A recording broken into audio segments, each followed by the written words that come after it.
Gently close your eyes.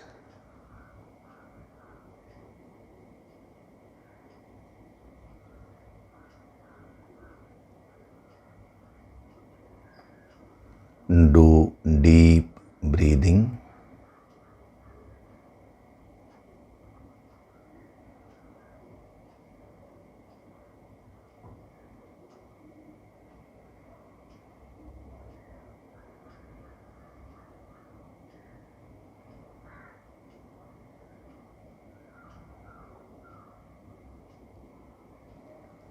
We'll chant Om once together.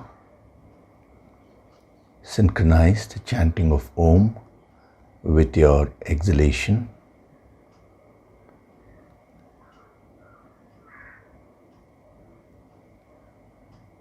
Breathe in.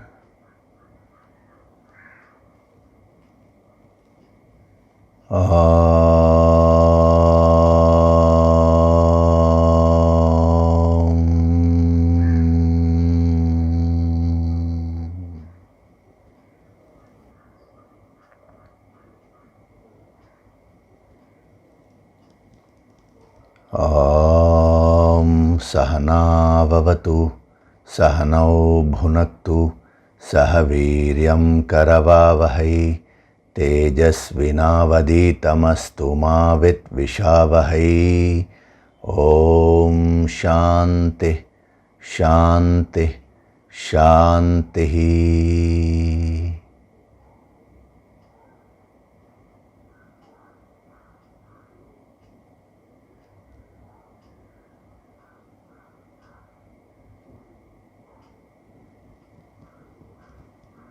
Gently open your eyes.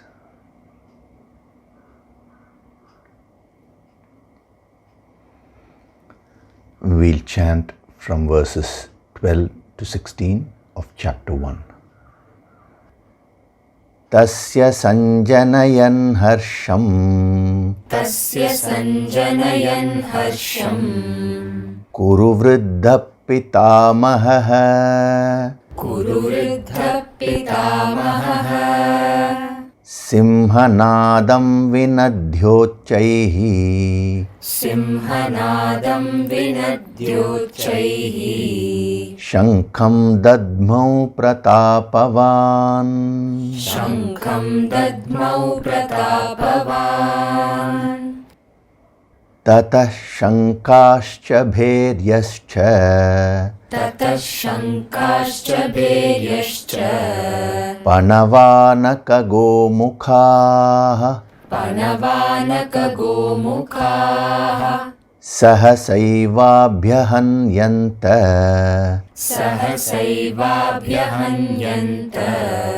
Sashabdastu mulo bhavat, Sashabdastu mulo bhavat, Tata shvetairhayairyukte, Tatah shvetairhayairyukte, Mahati syandane sthitau, Mahati syandane stitau, Madhava pandavaschaiva, Madhava pandavaschaiva, Divyau shankhau pradhadmatuhu, Divyau shankhau pradhatmatuhu, Panchajanyam hrishikeshaha, Panchajanyam hrishikeshaha, Devadattam dhananjayaha, Devadattam dhananjayaha,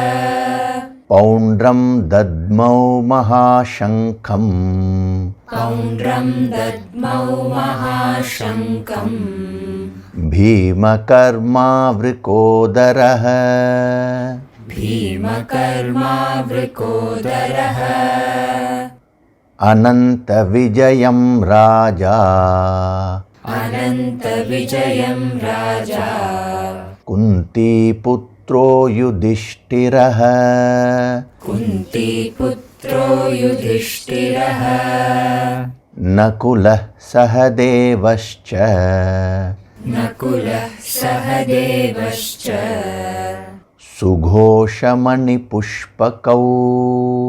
सुघोषमणिपुष्पकौ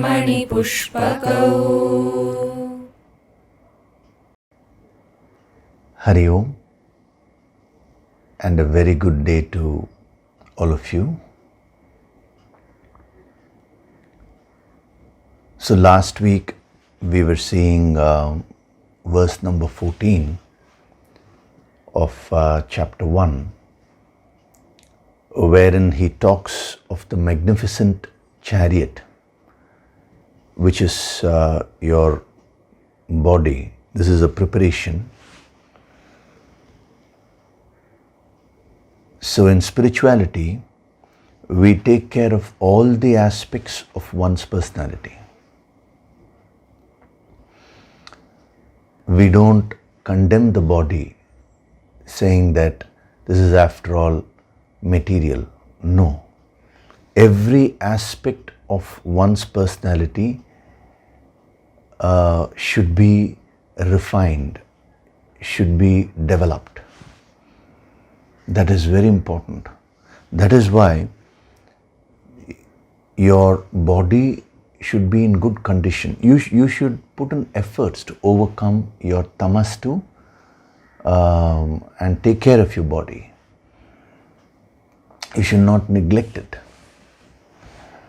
And then we were seeing how Madhava and Pandava blew loudly their divine conscious. So as I was explaining to you last week, Madhava is another name of Krishna. It means sweetness. It represents the spiritual aspect of your personality. Madhava, the word represents the spiritual aspect of your personality, and Pandava represents the worldly aspect.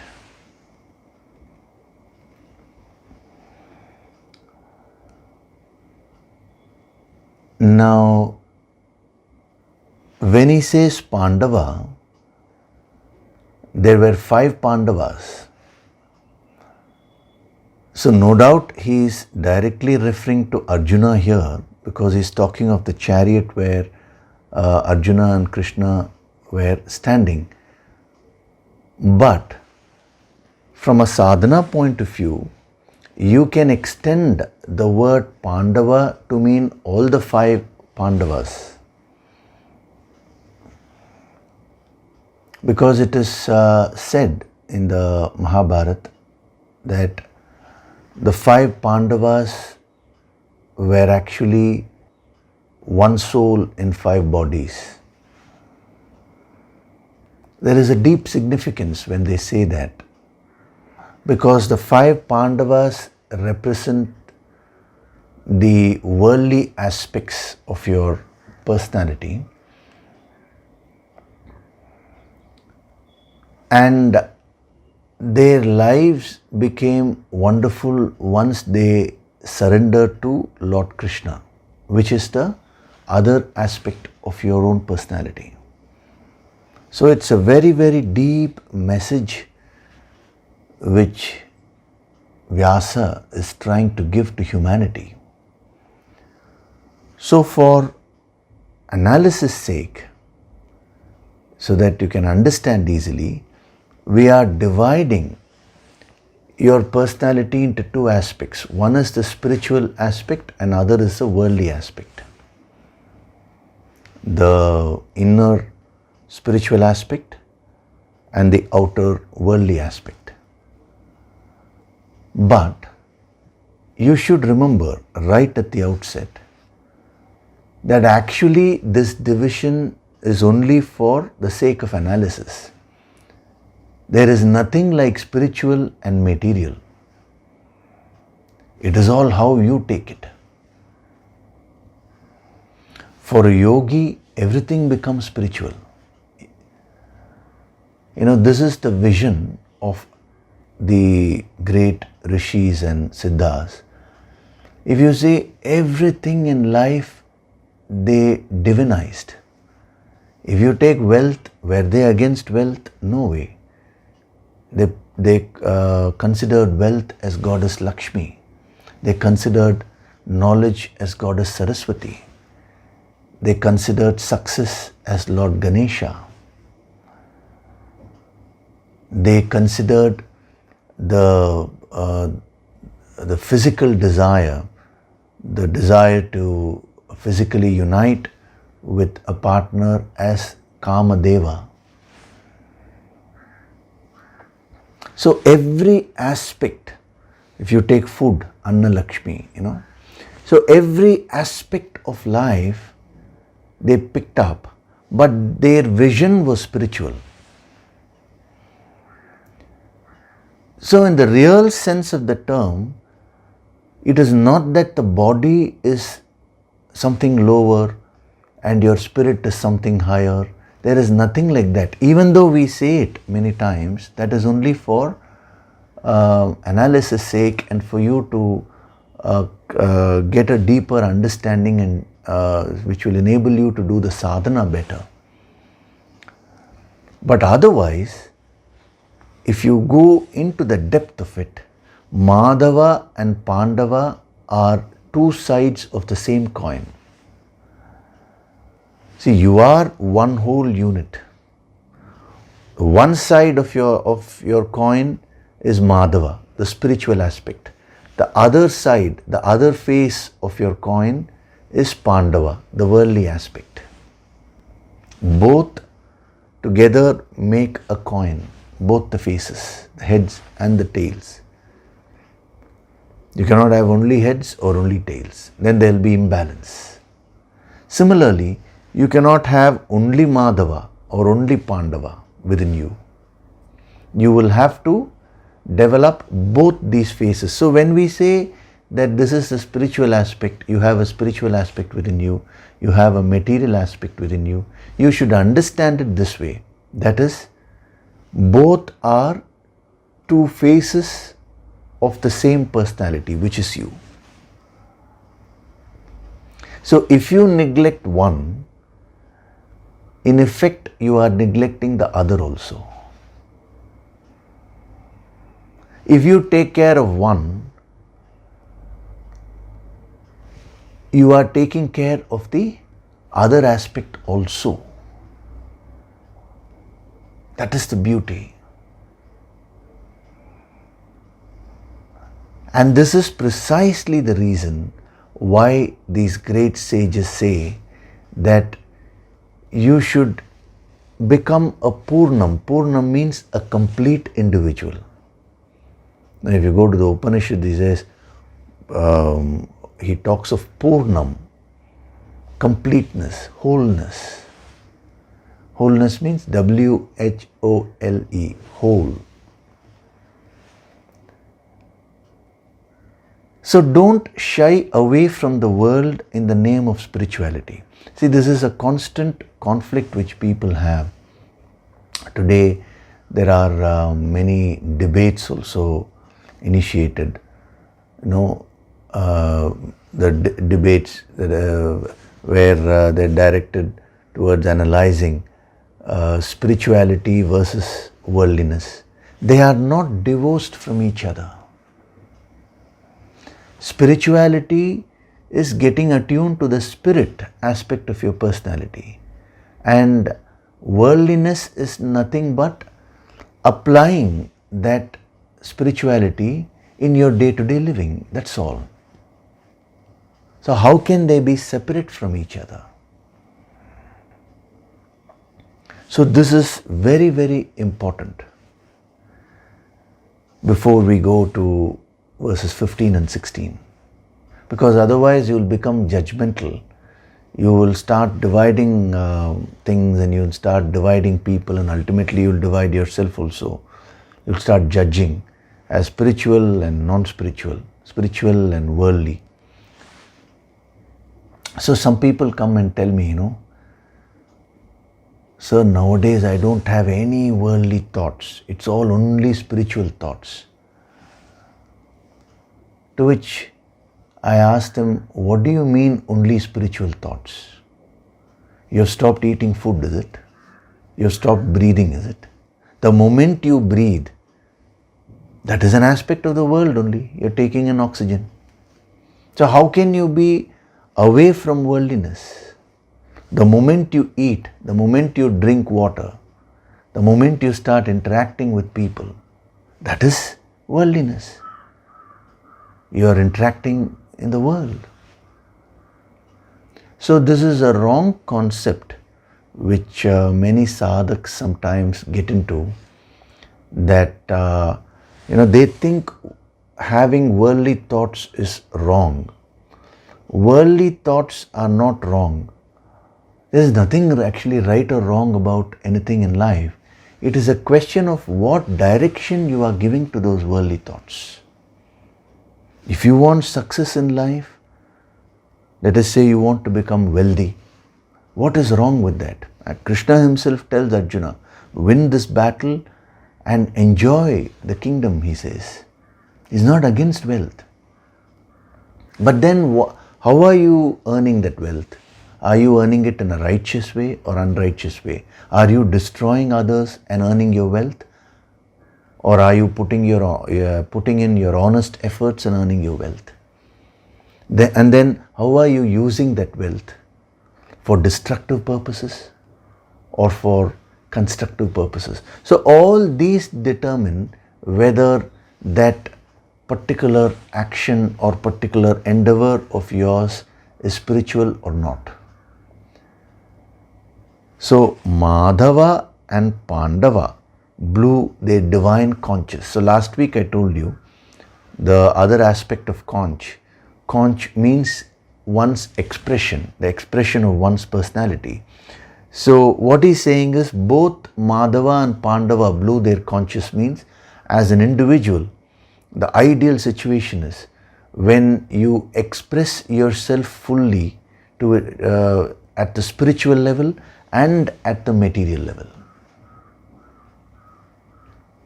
100% spiritual life, 100% worldly life. That is the vision envisaged by these great masters. And if you go deep within you, that is what you also want. If I were to ask you what is it that you want Madhava and Pandava. Madhava means the supreme bliss, that happiness of the infinite. Everyone is seeking only happiness.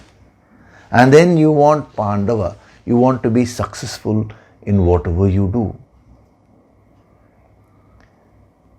So if you want to become a yogi, don't fool yourself, don't play with words and say, I am not interested in this, I am not interested. It is not a question of whether you are interested in this or that. You have come into this world to experience various things. So you will have to do your duties properly. You will have to play your roles perfectly. Escapism is not spirituality. So where can you escape? Either you can escape to this extreme, which is so-called spirituality, and you neglect your worldly duties. Then you are not truly spiritual. Or you can escape to the other extreme also. Some people focus so much on the world and they don't invest any time or energy towards their inner development, towards their spiritual development. Then there also it's a lopsided life. You have lost your balance. So balancing the Madhava aspect and the Pandava aspect within you is what the theme of the next two verses. And when you learn to balance the spiritual and the material aspects of your life, you will gain immense inner strength. When you are functioning in the world, you will be fully there. And when you sit and meditate, you will be fully there. If you neglect, if there is an imbalance in these aspects, what will happen is when you're in the world, there'll always be a bug deep within you. Oh, what I'm doing is wrong, a guilt, or you'll be thinking of spiritual things, so-called spiritual things. And when you're sitting and meditating, you will be thinking of worldly things. That is a clear sign of imbalance. So without balance, there is no spirituality.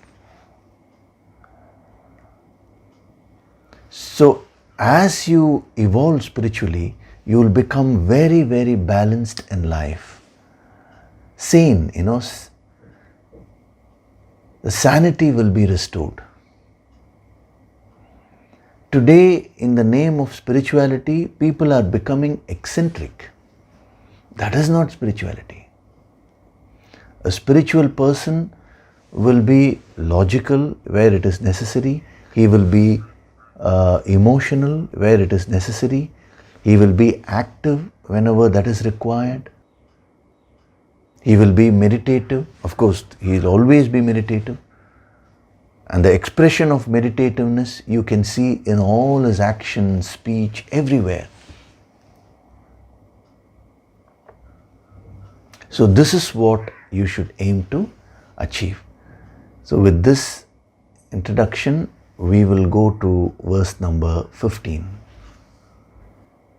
Panchajanyam Hrishikeshah Panchajanyam Hrishikeshah Devadattam Dhananjayah Devadattam Dhananjayah Poundram Dadmau Mahashankam Poundram Dadmau Mahashankam Bhimakarma Vrikodarah Bhimakarma Vrikodarah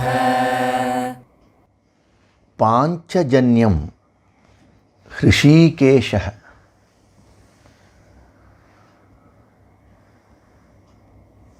Hrishikesha, another name of Krishna, he blew the Panchajanyam. The name of his conch was Panchajanyam. Devadattam Dhananjayah. Dhananjayah was another name of Arjuna. Dhananjaya means winner of wealth. So what did Dhananjaya blow? Devadattam. The name of his conch was Devadattam. Poundram Dadmau Mahashankam Bhima Karma Vrikodarah. So Vrikodarah is another name of Bhima. Vrikodarah means wolf bellied. It is very significant. It has very wonderful sadhana tips for you. I'm first just translating and then we'll go into the verse. So what did Vrikodarah? Bhima Karma means fearful deeds, one who was terrible deeds. He was very powerful and, he was famous for his power. Now what did he blow? A Mahashankam, the great conch, Poundram. The name of his conch was Poundram.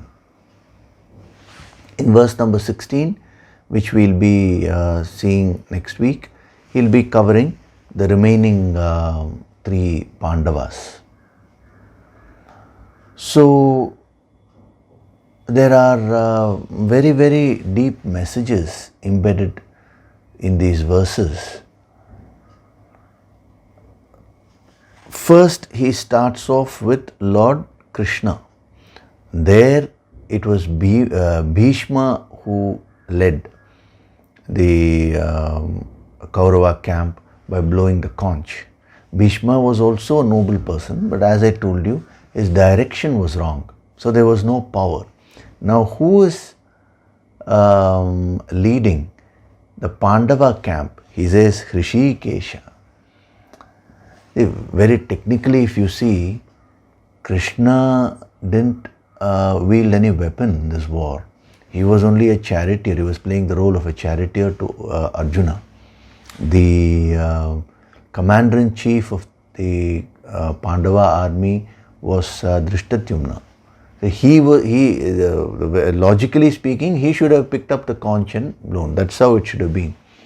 But as you know, the Mahabharata, the Bhagavad Gita, all these texts, are not mere stories.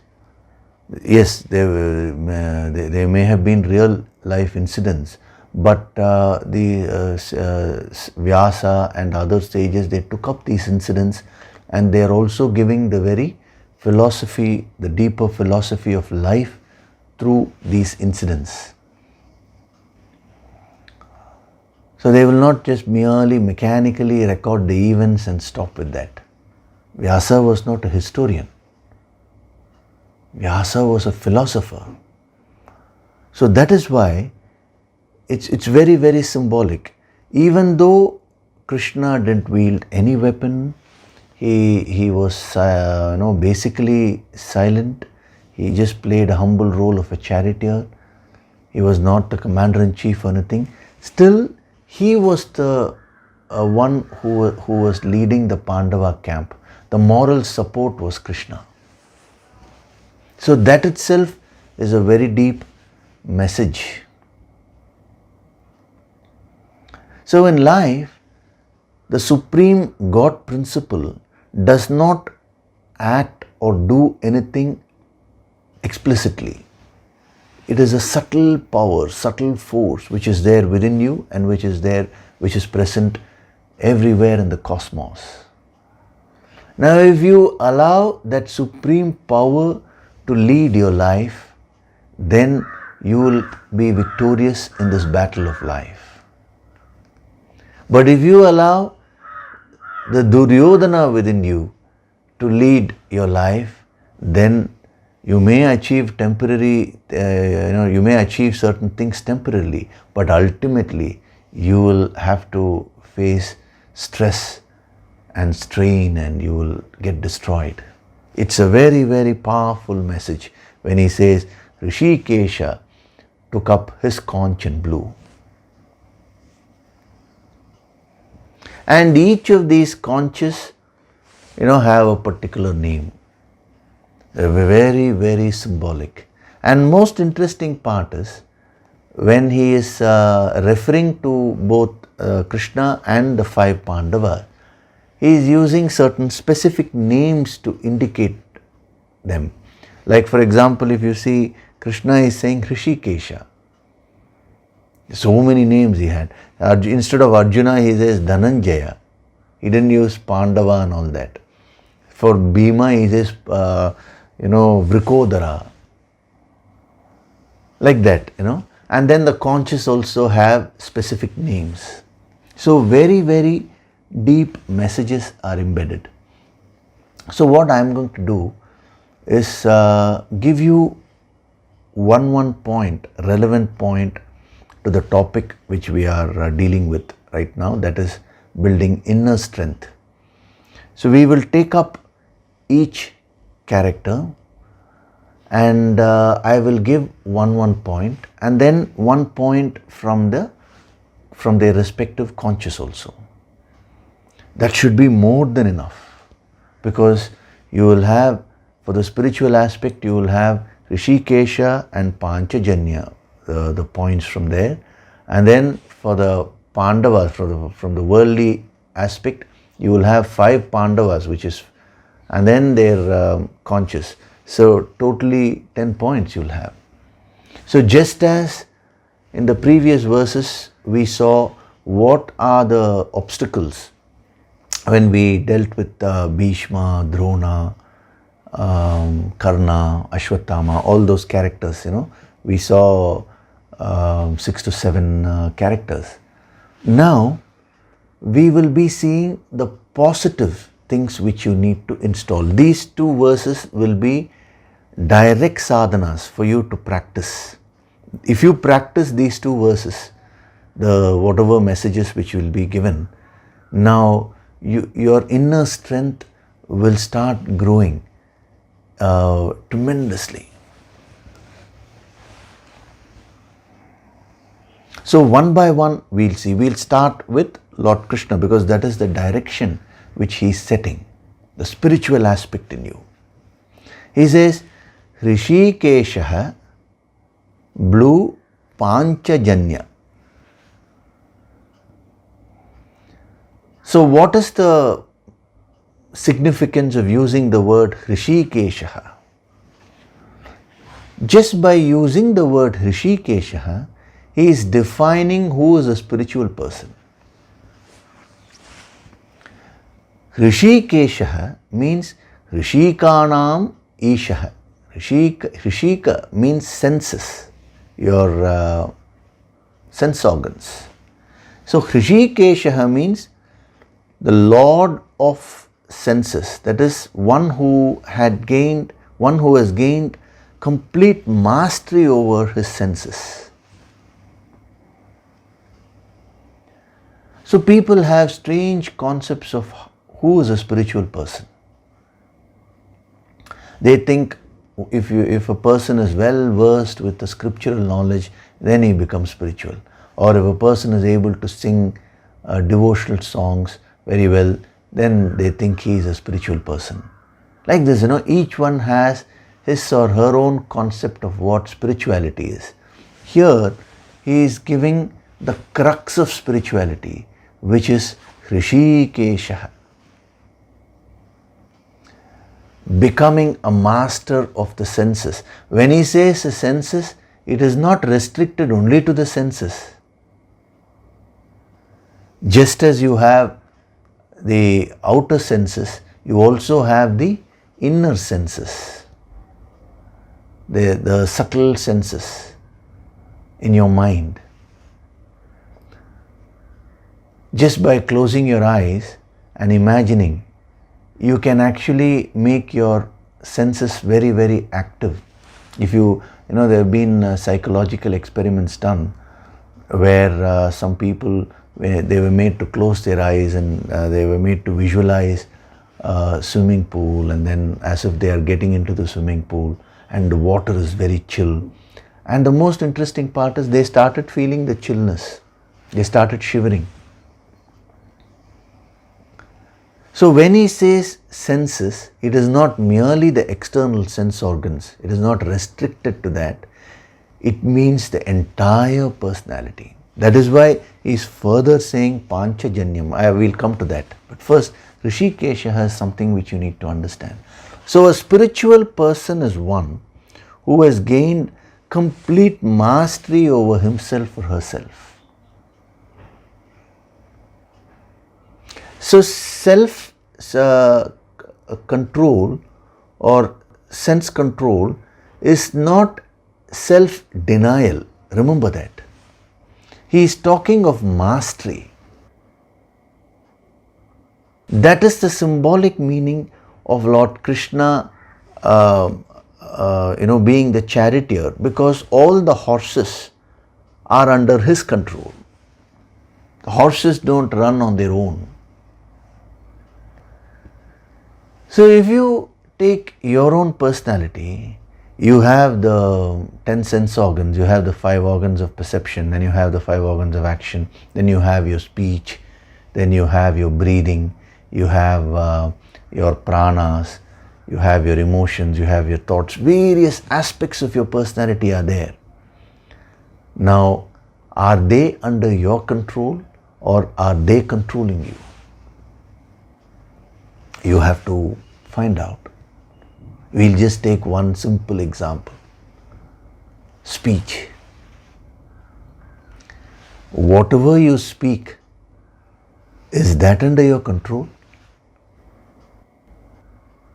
If you do some sadhana, if you do some introspection, you will find that almost 99% of what you're speaking is not under your control. You just say something and you're meaning something else. Your emotions, are they under your control? They take you wherever they want to take you. Your thoughts, are they under your control? Why all this? Your breathing, is your breathing under your control? No. Nobody has ever looked into that aspect. So if you want to awaken the spiritual aspect in you, this is the key. You should learn to gain mastery over all the aspects of your personality. You should start with the outer senses. What you see, what you hear, what you smell, everything. And then slowly, and then sense organs of action, the karma indriyas, how you act. And then you get into more subtlety, how you speak, how you breathe, what about your pranas, what about your emotions, what about your thoughts. So all those things should come under your control.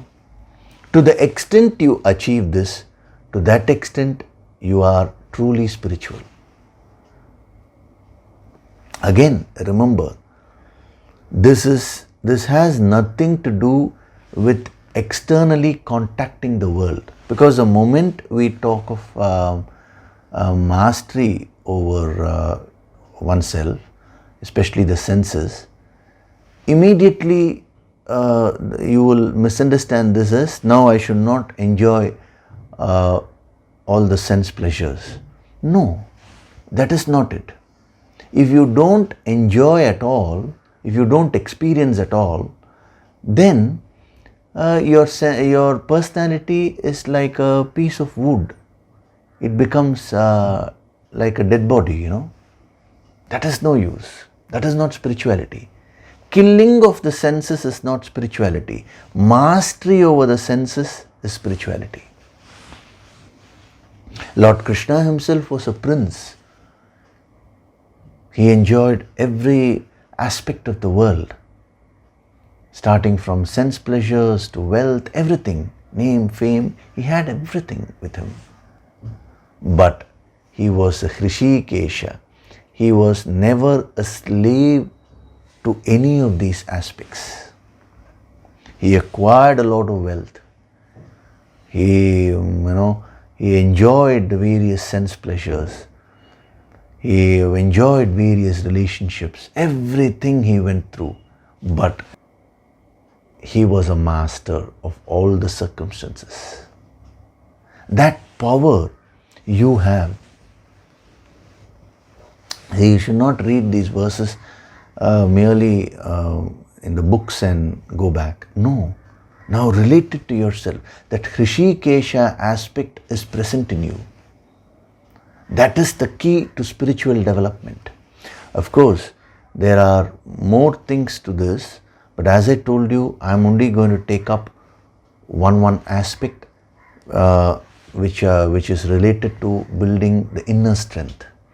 So when your senses are not under your control, when any aspect of your personality is not under your control, you lose your inner strength.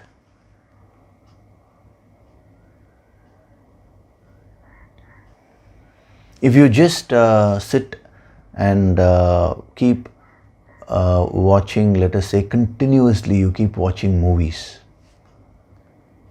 for about 8 hours or 10 hours, you see after that you will be very, very tired. All your energy will go away.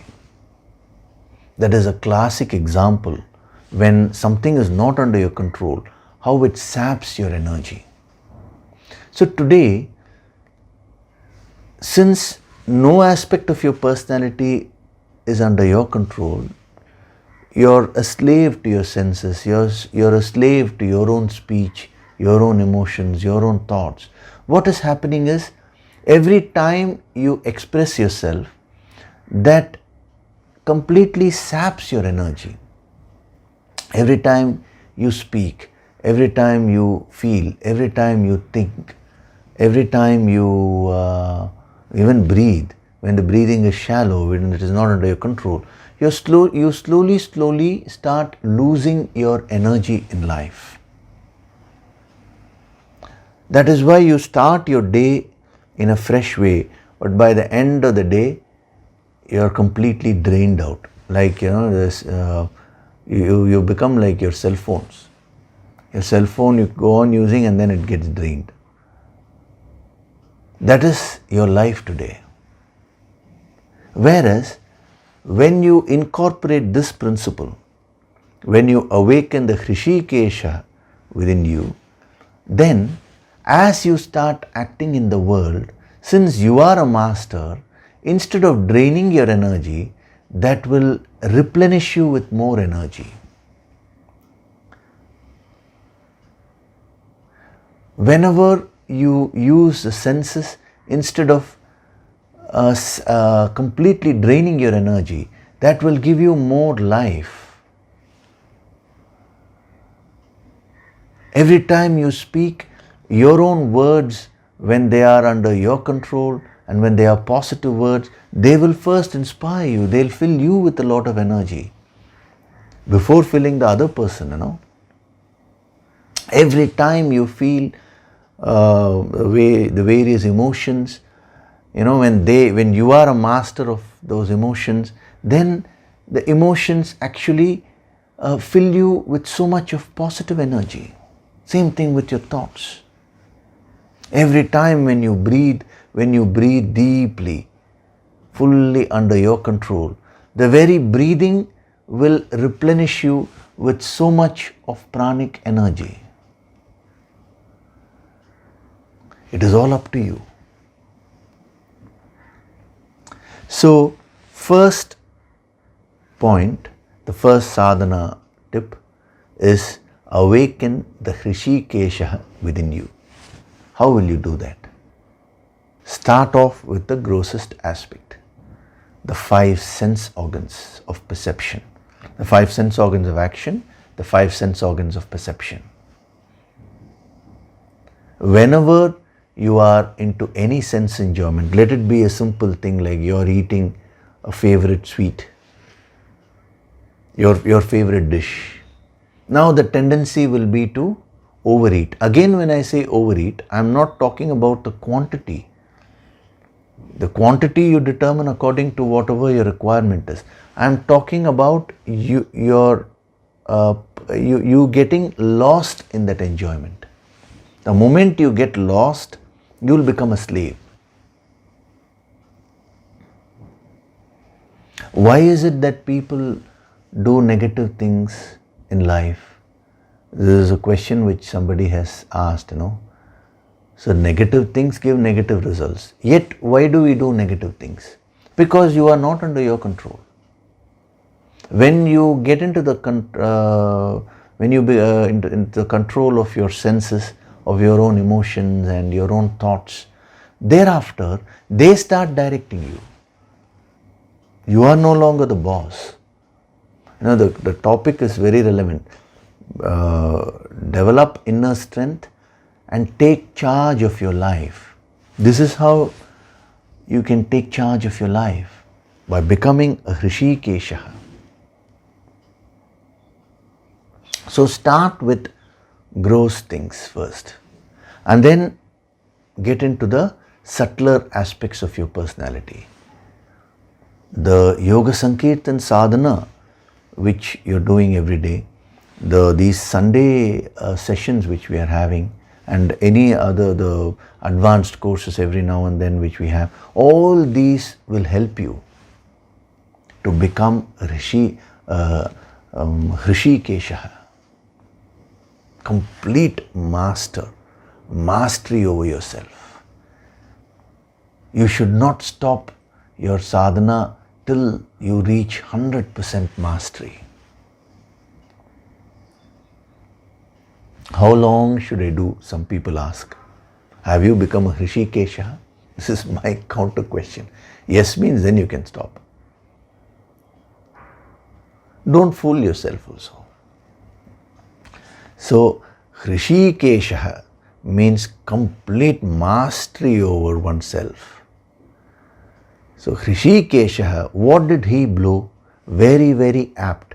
Panchajanyam. The name of his conch was Panchajanyam. How did he express himself? As I told you, conch represents expression. So, how did Krishna express himself?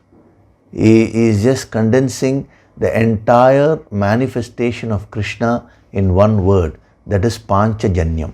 Hrishikesha represents the inner aspect of Krishna, and Panchajanyam, the external expression, external aspect of Krishna. So Panchajanyam, Pancha means 5, Janyam means several meanings are there. Janyam means body, it means born, the birth, all these things. So Panchajanyam means the 5 bodies were born, were fully alive. The story behind it is very interesting. There was an asura. His name was Shankasur. Shankasur means Shanka Asura. It's very, very symbolic because your own conch is occupied by the demon of ego. The asura represents, the asura is a demon, so he represents the ego within you. So that's why he was called Shankasur. So today your conch is completely under the control of that asura. Another name was Panchajanaha. Means all the 5 aspects. Panchajanaha means 5 bodies. So all the 5 aspects of your personality are under the control of that demon, which is nothing but your own ego. So the story, I'm not getting into the full story now because that is not fully relevant here. As far as this topic of inner strength is concerned, only those aspects, So what did Krishna do? He went and fought with that asura. He killed that demon because he had kidnapped Krishna's guru's son. Krishna's guru was Sandipani. In his ashram, Krishna and Balarama went and learnt this ancient wisdom. And after their education, since they had taken personal training, so it was up to the guru to ask for the Guru Dakshina. So they went up to the guru and said, "Oh master, please tell us what Guru Dakshina we should give you." So whatever the master asks, the student is supposed to give. So then the master said, "My son has been kidnapped by this demon. So can you rescue my son?" So then the story is that Krishna went, and the most interesting part is the asura was hiding deep under the ocean. So the ego within you, it is also hiding deep within your personality. See, ego is not so easy to conquer, Some people, sometimes they say, "I have conquered my ego," Before even they made that statement of conquering the ego, the I stands out. So ego is, expresses itself in a gross way, then it expresses in a subtle way, and when you get into spirituality, it attaches itself there also, and you get a spiritual ego. So it's not so easy. It's very, very, it's hiding itself at the deepest aspect of your personality.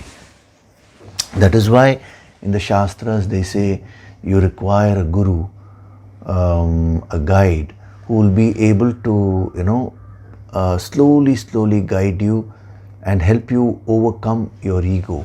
Sometimes the methods which a master uses may not be so pleasant. He may use harsh methods, but all that is directed towards helping the student conquer his or her ego. So that is the significance. Panchajanaha, deep, under the ocean he was sitting. So Krishna went and killed him. And then, there are 2-3 versions of this. Some people, there is one version in the Mahabharata, it is said that he was living inside the conch.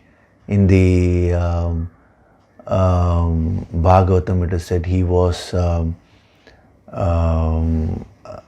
in the form of a conch. See, those things we are not bothered about. So after, the main thing is after Krishna killed that Shankasur, then he took that conch and he blew. And he called it Panchajanyam. So Panchajanaha, the 5 bodies which was the Asura's name, which was under the control of the demon Shankasur. Now it became Panchajanyam. Panchajanyam means the 5 bodies became Janya, alive. A new life he gave to all the 5 aspects. So what are these 5 bodies? 5 aspects. Panchajanyam means it is representing your 5 bodies only. You have the physical body, then you have the pranic body, then you have your emotional body, you have your wisdom body, then you have your bliss body, Anandamaya Kosha. So these 5 aspects of your personality today are under the control of Shankasur, ego. And when Krishna killed that ego, then these 5 bodies became alive. You know, the number 5 is very significant, because when you take the organs of perception, you have 5 organs of perception. When you take the organs of action, you have 5 organs of action. When you take the elements, you have 5 elements. The other 2 elements are of a different dimension. I'm talking of from the worldly sense. You have 5 elements. Then if you take the the different bodies which you have 5 bodies or sheets. That is why his conch was called Panchajanyam. In every aspect of his personality became alive. So that is the sadhana tip. Today, the 5 aspects of your personality are not aligned with each other. Neither are they aligned nor are they alive. So you should learn to align all the 5 aspects of your personality, and you should give them a fresh birth, a spiritual birth.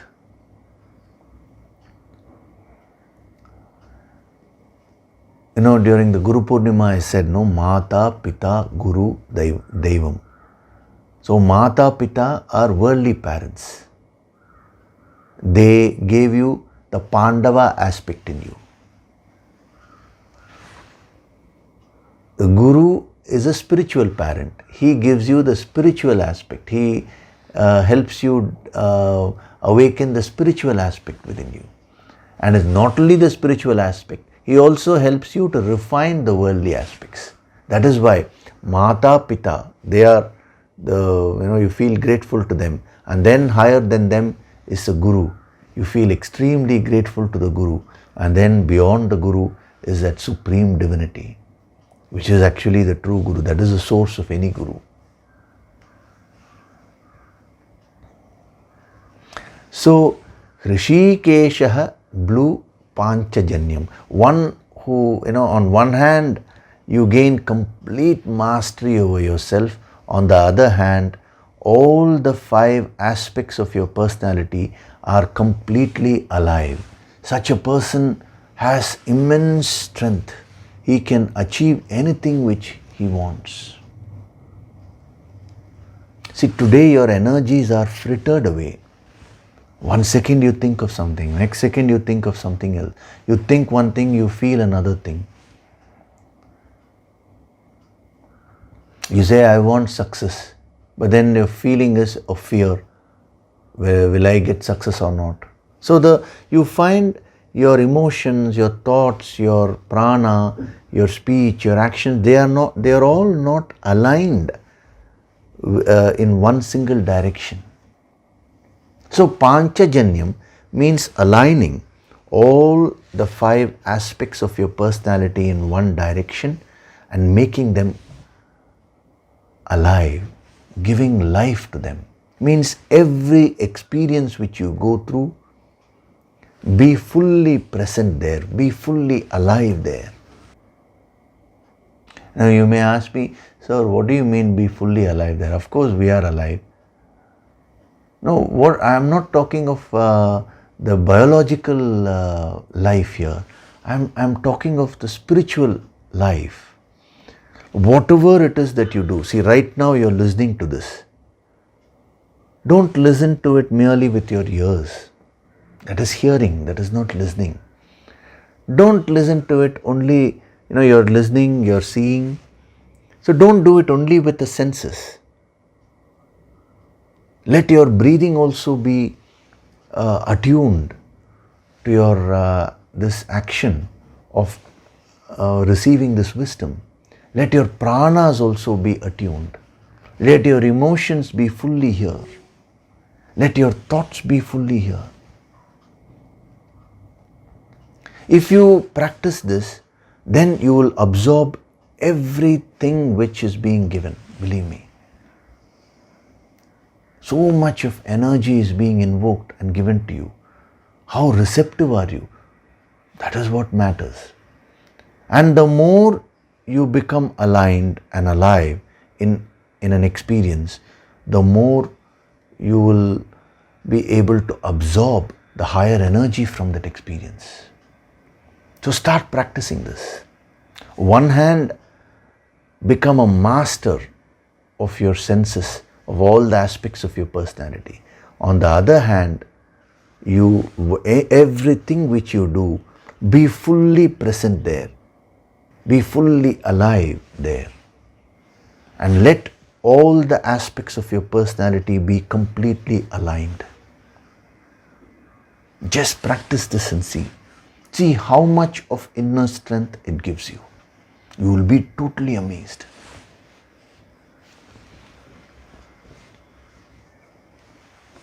Whatever it is that you're doing, align your personality first.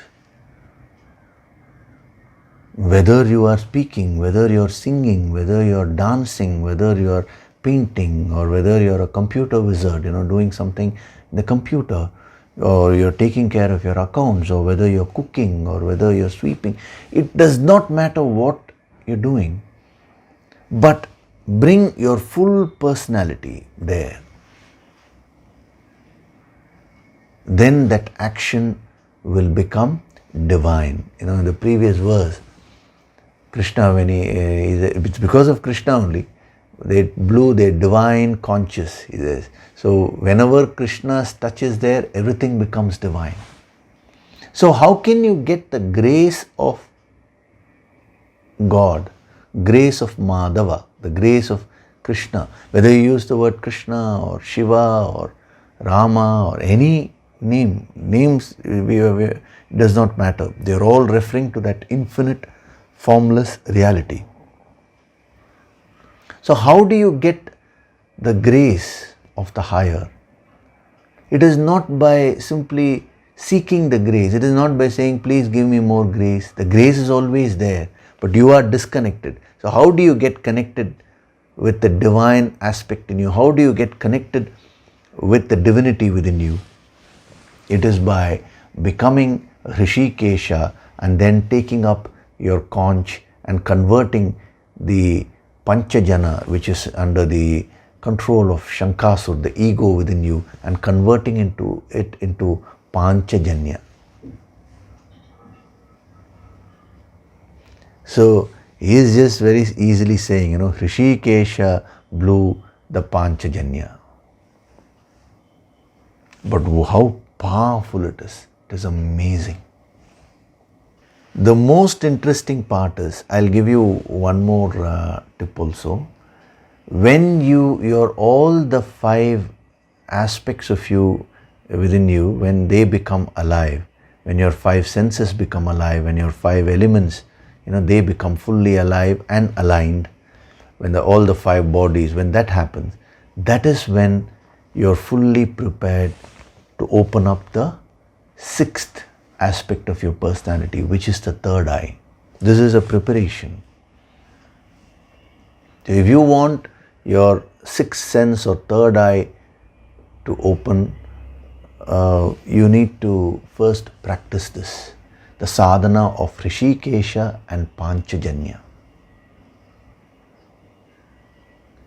So this is the awakening of your spiritual aspect. We will also see Arjuna alone today, And then next week we'll see the remaining Pandavas and little more of this. When it comes to Arjuna, because see, I don't want to leave it merely with the spiritual aspect, at least one, the expression also we should see, the worldly aspect. Dhananjaya blew Devadatta. Dhananjaya is another name for Arjuna. His conscious name was Devadatta. So on one hand, you focus your energies and develop the spiritual aspect in you, which is Rishikesha and Panchajanya. Now that is not enough, he says. Then you are not a complete person. If you want to become complete, you need to now apply it in the worldly aspects. That is why he is covering the Pandavas. And in the 18th chapter he says, wherever there is Krishna and Arjuna, everything is there. You have glory, you have spirituality, everything is there. The one who has awakened the spiritual and the material aspect of his personality, for him, what can't he achieve? He can finish all his duties, he can burn up all the karmas here, he can complete all the experiences here, and he can also get the ultimate experience of self-realization. So, we will see Arjuna also today, because he himself has said, he talks of always Krishna and Arjuna together. So, Dhananjaya means Dhanam. Dhanam means wealth. Jaya means winner. So Arjuna was a winner of wealth. So it's a beautiful combination. See the words which is used. Dhananjaya. He got the name, during the Rajasuya Yajna, that is the conquest. When it's an ancient tradition where the king, one king used to be called the Chakravarti, means emperor of all the other kings. So either the other kings accept or they take up the challenge and fight with this king. And once if they are conquered, then they accept this person as emperor. So Yudhishthira performed the Rajasuya Yaga. He was accepted as emperor by everyone. And one of the key reasons is Arjuna. He went and he defeated many kings, and they all accepted the supremacy of Yudhishthira. So that was a time when he got the name Dhananjaya. Dhananjaya means the winner of wealth. He acquired a lot of wealth. So the very choice of names is so beautiful, The spiritual aspect is, he says, Rishikesha, the winner of the senses, the winner of one's own personality. And then when it comes to Arjuna, he says Dhananjaya, the winner of external wealth. How beautifully he has put it. There are so many names. Out of all the names, he is taking the most apt one and he is giving a message through that. So if you just merely read these things as stories and pass off, that's not really going to help you. In the yogic approach, we don't just pass things like that. We go into the depth. So Dhananjaya, he blew Devadatta. The other worldly aspects we'll see, but first Arjuna, who was closest to Krishna. This is the first thing which you need to develop if you want to achieve success in the world. He says you should first become a Dhananjaya. You should activate the Dhananjaya aspect in you. What does Dhananjaya represent in you? Dhananjaya represents your skill, your talents, because see, how did Arjuna get the wealth? Because his skill was in archery. He was a number one archer in the world. And through that skill and talent, he was able to acquire wealth. So similarly, each one of you, you will be having one or two skills. You will be very, very good at one thing. That is your Swadharma.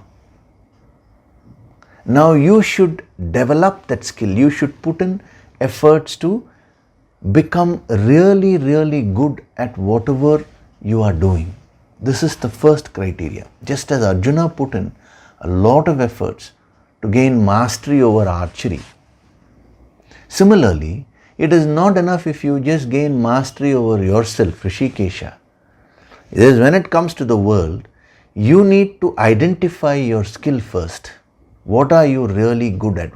Swadharma means whatever you are good at.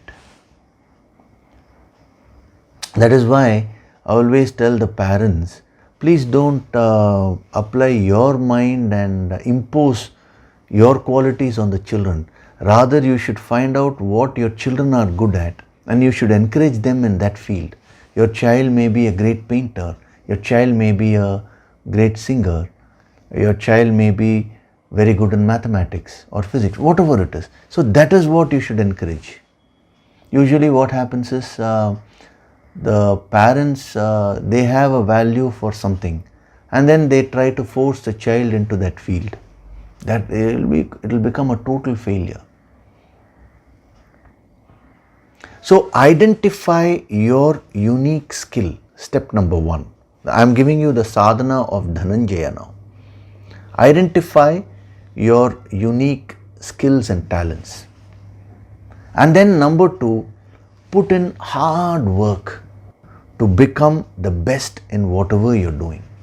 Best not in comparison with others, but in you compare yourself with yourself, what you were yesterday and what are you today. So if you are a graphic designer, go on improving your skills. See, what happens is, the mistake we make is that we think that education stops after school or college. After that we don't update ourselves at all. And that is a wrong concept. It is a wrong attitude. So you should identify your skill and go on developing that skill.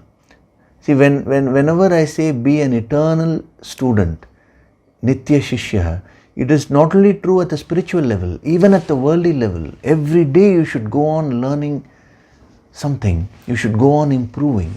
Such a person will become a master of his or her skill. That was how Arjuna trained himself. See, why was he very close to Krishna?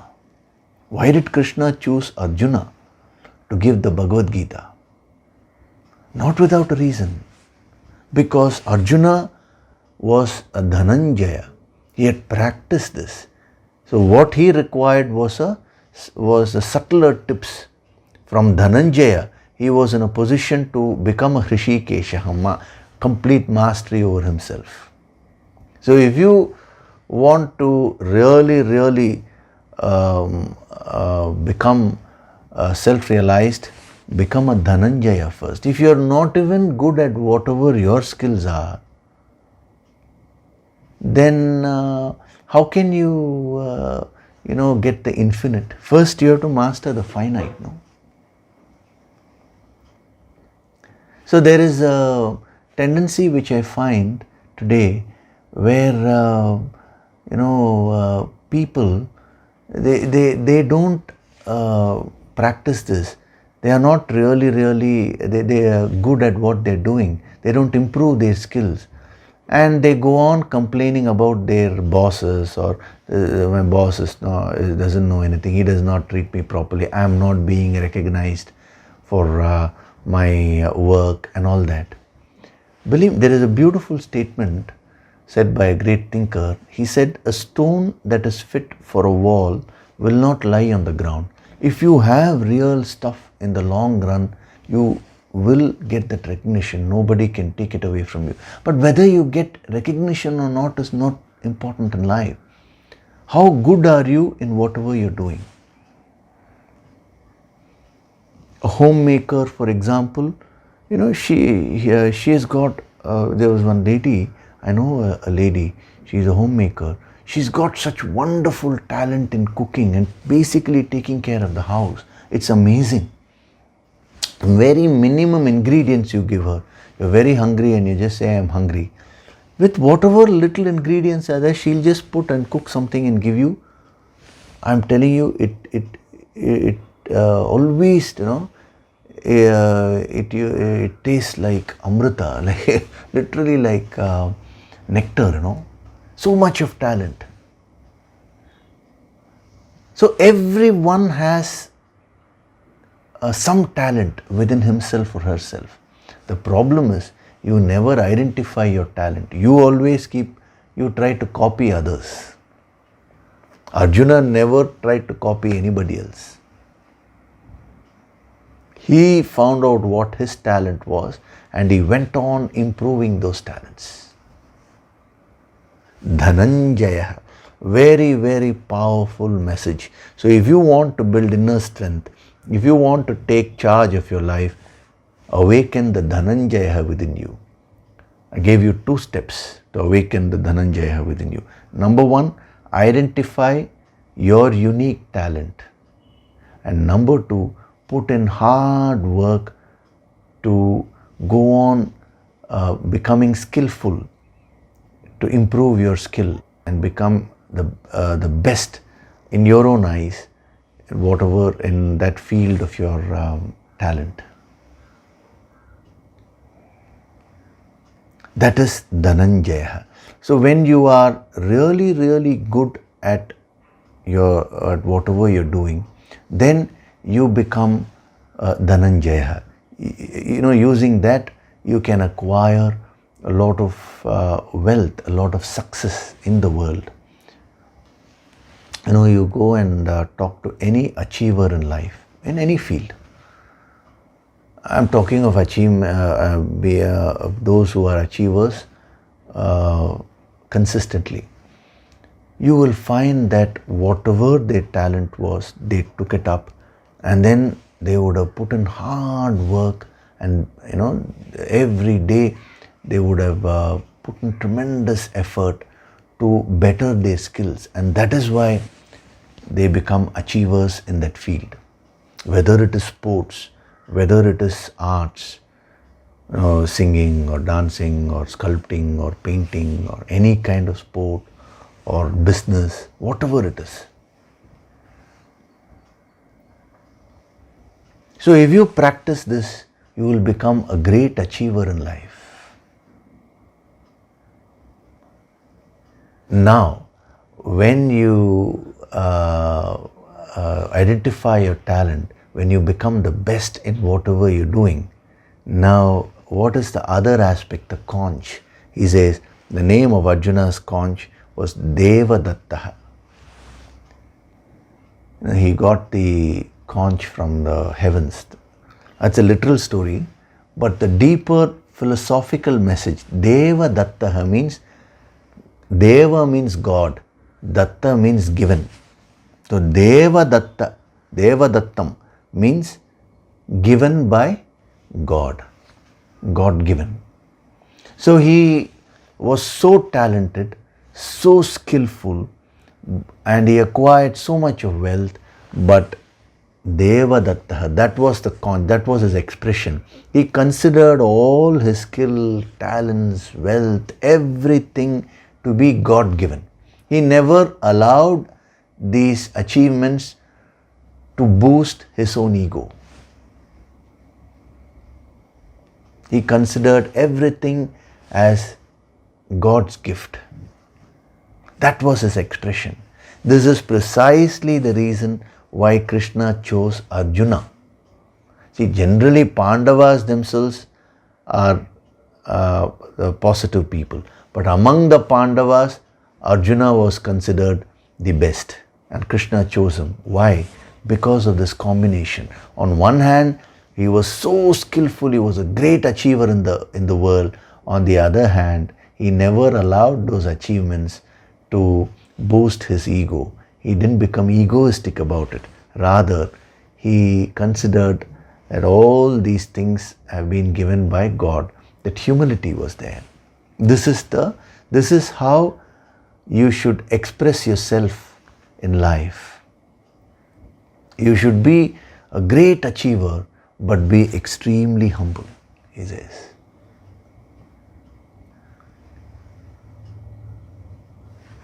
Dhananjaya. So, Devadattam Dhananjaya. So, Dhananjaya picked up his conch, Devadatta, and blew. So, it is not, see, as I told you, the battlefield is the battlefield of your life.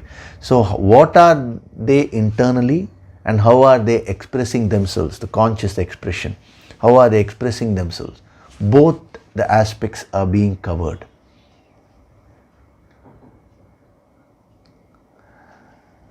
And when you develop this humility, the Devadattam, you become more and more fit to receive the higher grace,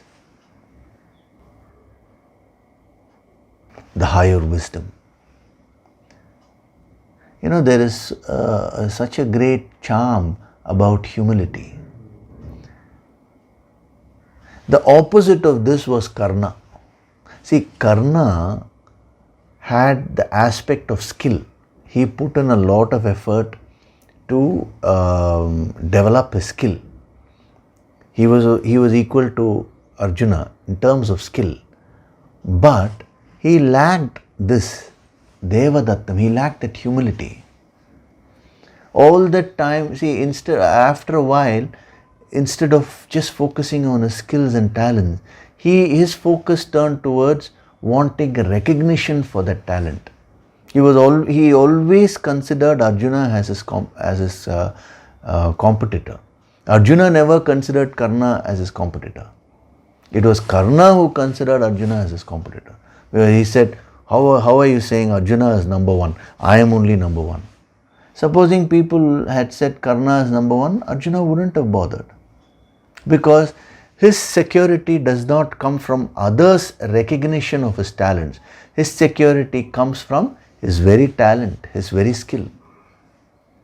So in life, if your security, mental security, comes from others' recognitions, you will lose your inner strength. Karna, that is why, even though he was so skillful and powerful, on the other hand, he was powerless in life.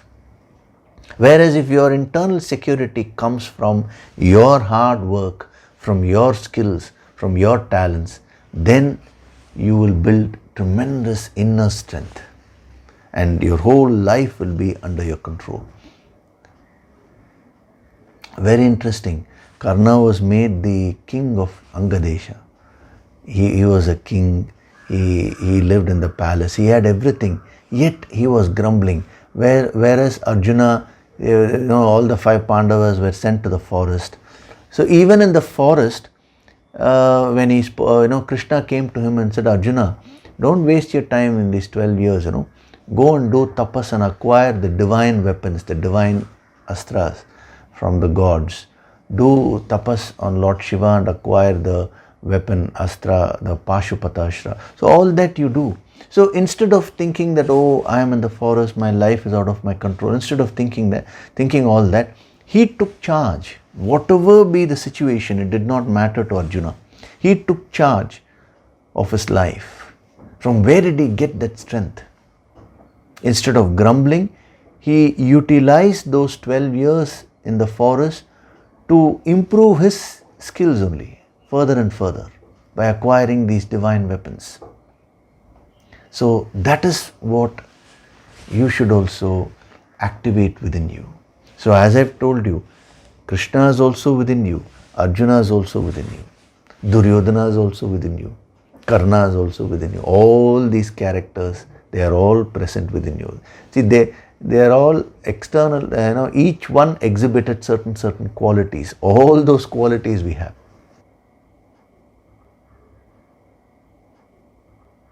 So, Panchajanyam Hrishikesha. For poetry he has put it that way, but while reading, we'll read it reverse. Hrishikesha blew Panchajanyam. So that is the first sadhana, the mastery of oneself and making the five aspects, that is all the aspects alive and aligned. And then Dhananjaya blew Devadattam. Dhananjaya, the winner of wealth, means identify your unique talent and skill, your Swadharma, and then put in hard work, put in your efforts to become the best in whatever you're doing. That is a lifelong process. You see, the success of any great artist is that they will never stop their sadhana with respect to that art.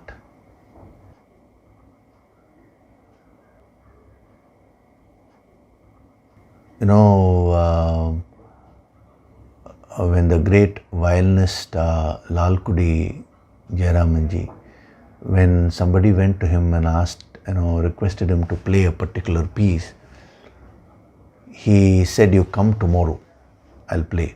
And when that person came the next day, then he played it for him. That person asked him, "Why didn't you play it yesterday itself, sir?"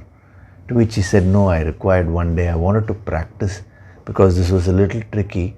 So I wanted to perfect it and then I wanted to play it." Who is saying this? He was considered a genius.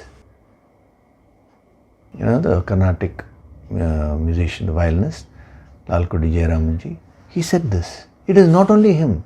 Any great achiever in any field you take, they will, it is this, the improvement in that, the improvement which they are trying to achieve in that skill becomes a part and parcel of their lives. It is a lifelong process for them. Sachin Tendulkar, even on the day of retirement, I believe he came in the morning to the nets and he practiced. And not just practicing casually, very, very seriously, And he asked some of the people who were present there, "Is my cover drive correct?" Actually, some of those players who were standing there, they didn't know how to react because Sachin Tendulkar was called the god of cricket. That's how people called him. He's technically so wonderful, almost near perfection, and he is asking them, "Is my cover drive correct? Is my this stroke correct?" Means how can you go and tell him it is right or wrong? Even to say it is right, you have to be somewhere near that level, no? But that was the humility. So the day you leave your personal practice, whether it is a spiritual field or whether it is a material field, that day will be the starting point of your stagnation. Remember that. Always keep upgrading yourself and you need to keep growing. This is very, very important.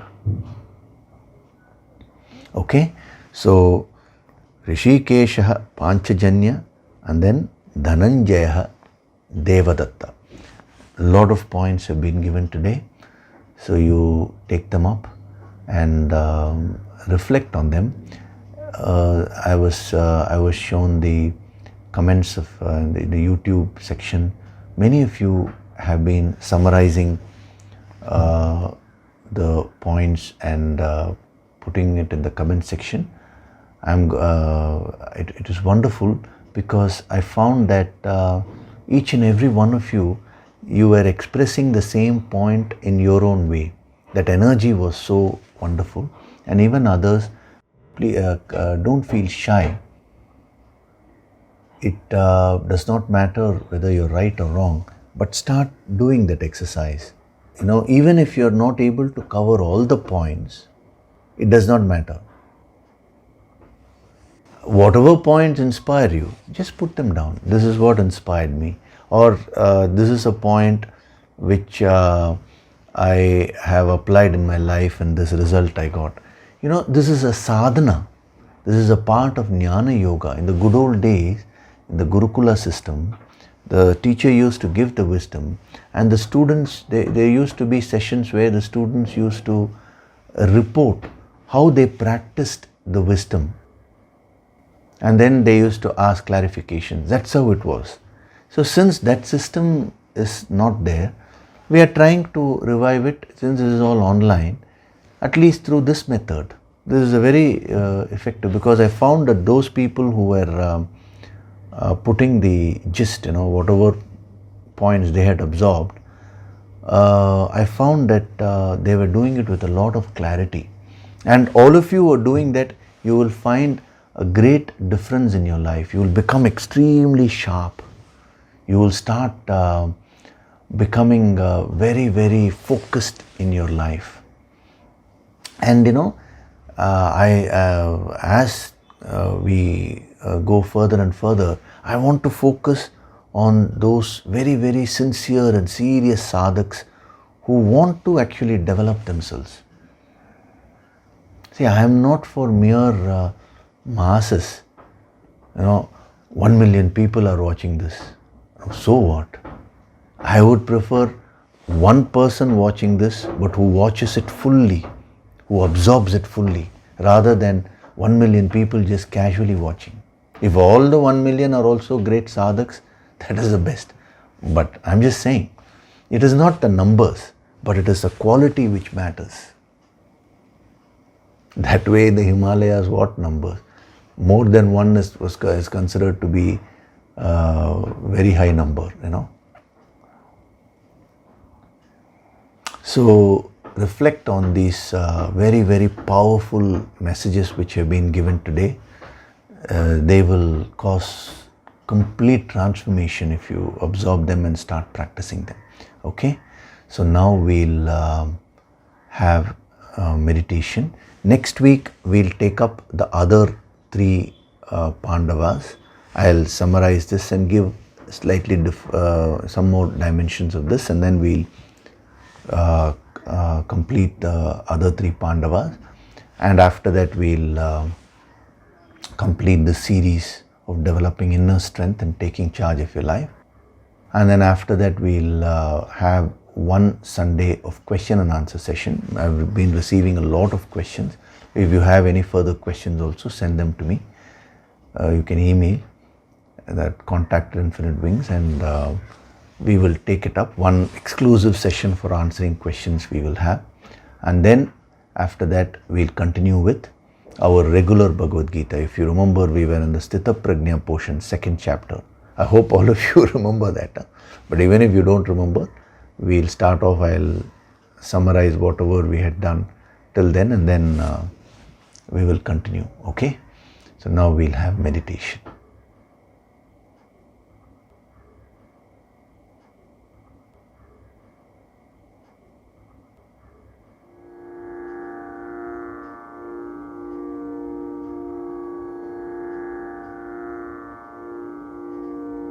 Gently close your eyes.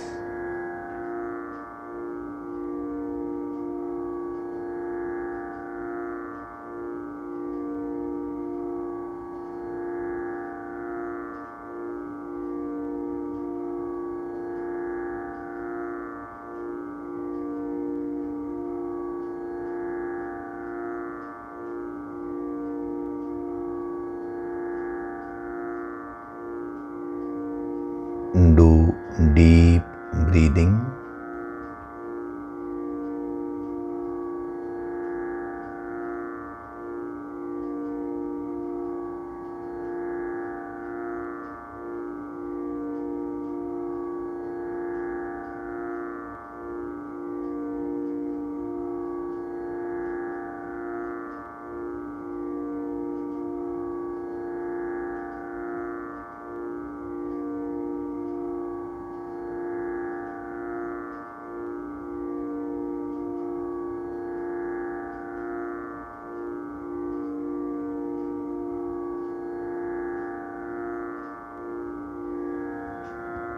Deep inhalation, complete exhalation.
I am essentially divine.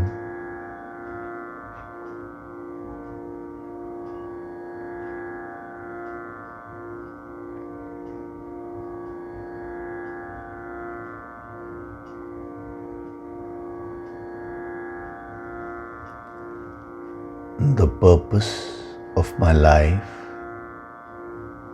is to become Purnam, complete.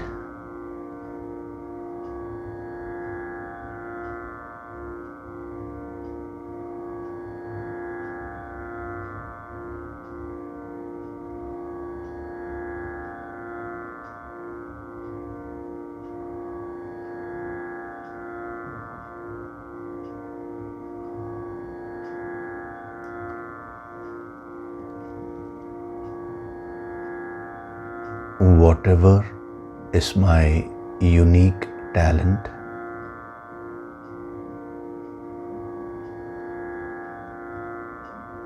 I recognize that talent within me.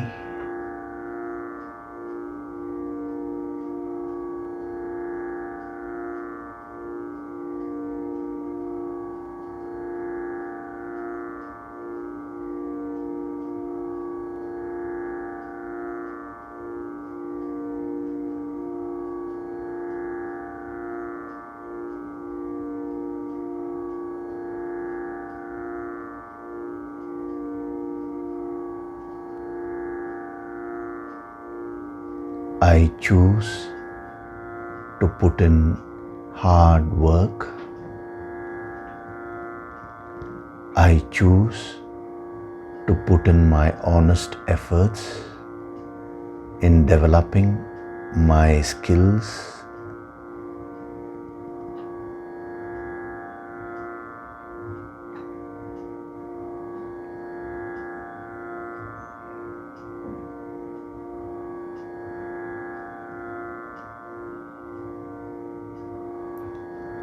I am unique.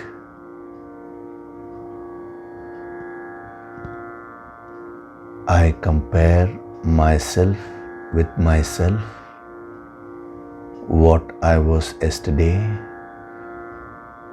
and what I am today.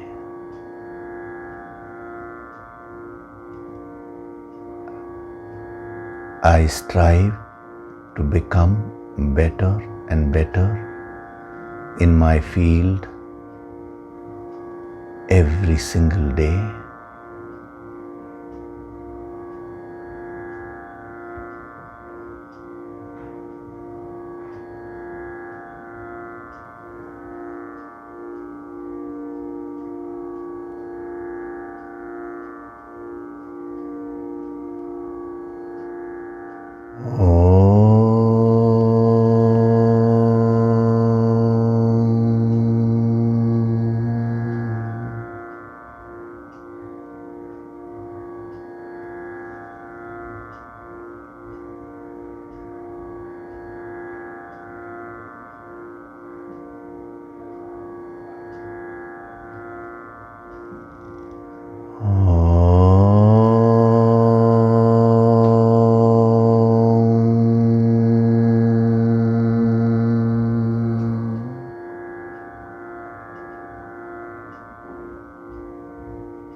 From this moment onwards, I choose to put in all the efforts to gain complete mastery over myself.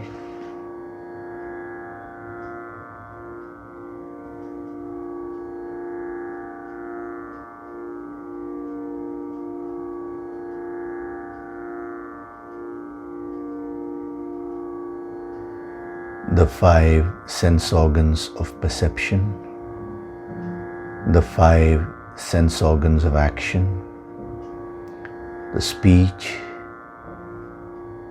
breathing, prana, the emotions, the thoughts, all these aspects of my personality are under me.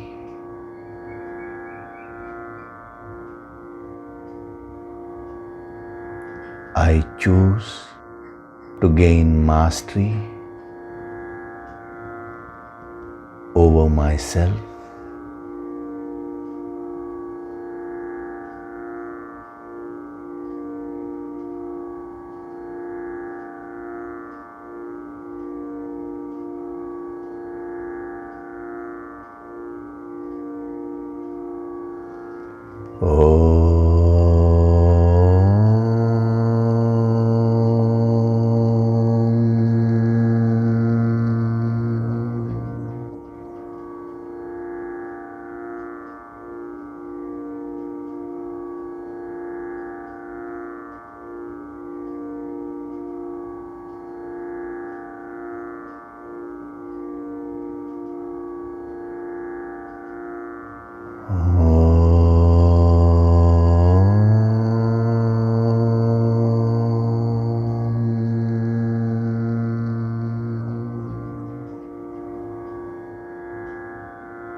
I have infinite powers within me.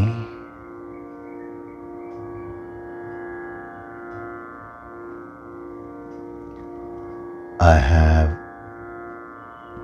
infinite strength within me.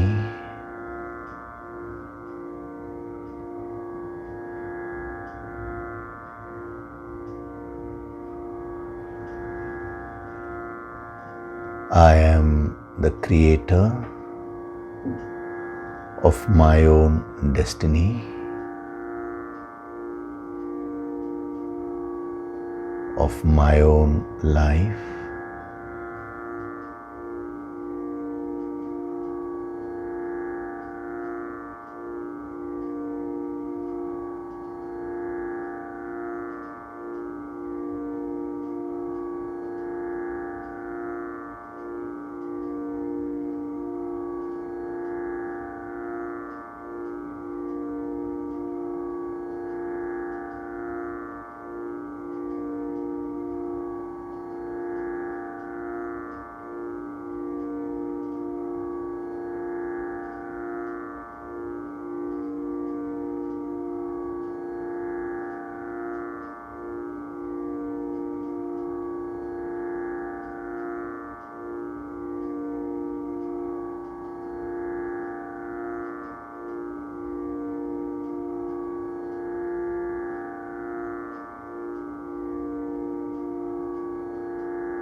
Offer your gratitude to God Supreme.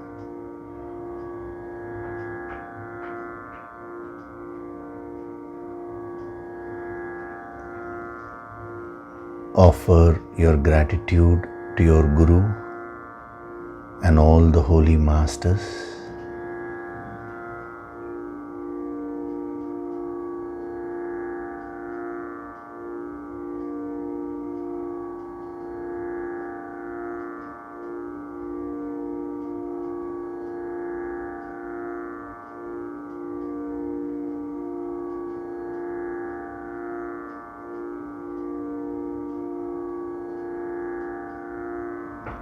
Slowly come back. Wriggle your fingers, your toes. Open and close your palms a few times.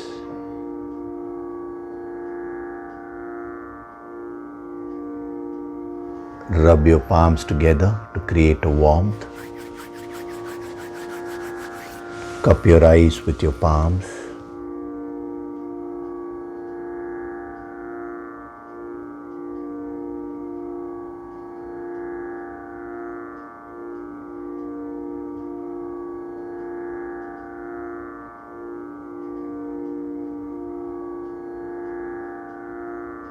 Gently rub your eyes, your cheeks, forehead, top of the head, back of the head and neck.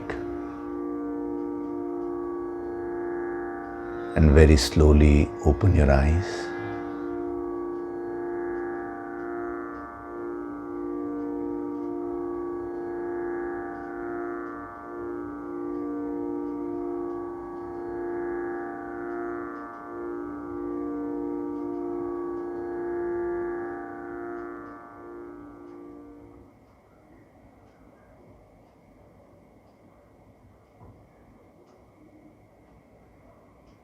Welcome back.